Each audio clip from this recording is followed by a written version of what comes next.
huge influence on Andy and might explain some of the reasons why he's viewed as quite a guarded person. Andy went on and played more tennis, and then having achieved success in junior tournaments, he went on to train for 18 months in Barcelona. After this, he won the Junior US Open. Of course, now he's Britain's #1. He's current Olympic champion. He won the US Open in 2012. And most famously, he won Wimbledon in 2013, breaking a duck of 77 years for a British player to win the tournament. But Andy is still criticised for all sorts of things. People say he's anti-English, that he's boorish, or he's humourless. I don't really understand why we're so keen to criticise the one player who's brought some joy to British tennis.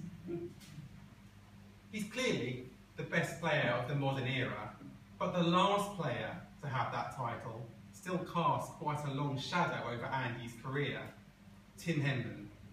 Not one Andy Murray match goes by without some idiot going, "Come on, Tim!"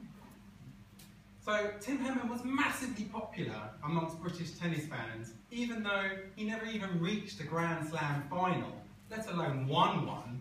I don't really know why he was so popular. It sort of feels like it was just because he was one of British tennis fans' own. He was a nice boy from the home counties, but he never really had that desire and passion that you need to win at the top level of tennis. And we also forgave him for being the only British player to ever be kicked out of Wimbledon. Hardly anybody remembers this. But after losing a point, Tim Henman picked up a ball and smacked it across the court, hitting a ball girl in the side of the face. He was kicked out of the tournament, yet British tennis fans completely forgave this and forgot it.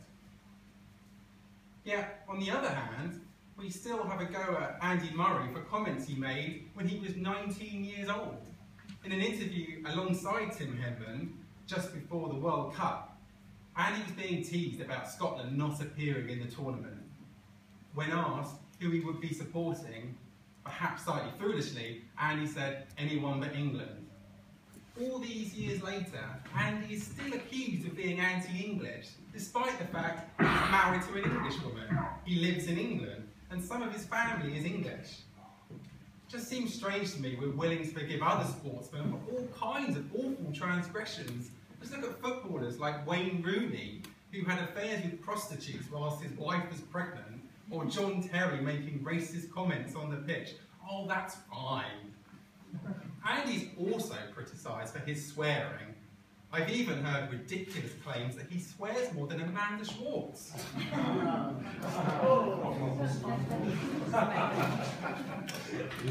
I don't have too much of a problem with Andy swearing, because it's just born out of frustration, and yet someone like John McEnroe built his entire career on swearing on court.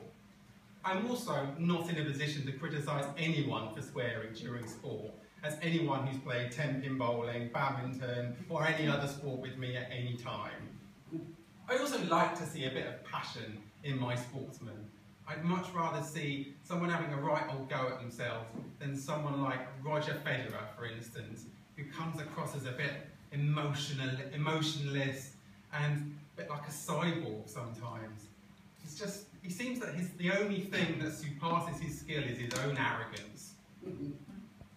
So I will accept that one thing that Andy isn't great at is being interviewed. But I think we should just leave him to be good at the one thing he's really good at, and that's playing tennis. I want my sportsmen to have passion about their sport, to be driven to win, and to be exciting to watch. And I think Andy's all of these things. He's also just a bloke who's dedicated nearly his entire life to being good at tennis. He's also a role model for our youth. He's nearly teetotal. We never see him stumbling out of nightclubs at 3 o'clock in the morning, and there's never been any rumours that he's anything other than perfectly faithful to his wife. In preparation for this speech, and before I end, I thought it very important that I speak to Andy Murray's #1 fan. Fortunately, it turns out that that's my 93-year-old grandmother, who we like to fondly refer to as Nanny D. I spoke to Nanny D about Andy Murray, and she said, I feel so sorry for him after he survived that terrorist bombing at his school in Ireland. Anyway, I said, why do you love Andy so much? And she said, I just do. He's such a nice man. If that's good enough reason for Nanny D, it's good enough reason for me. And I hope it's good enough reason for you. So, fingers crossed before Sunday's final. I hope you get behind Andy. I hope you put on your Andy mask, which I appreciate is quite terrifying. I'm not a huge amount like Andy Murray. But come on, let's cheer on Andy Murray.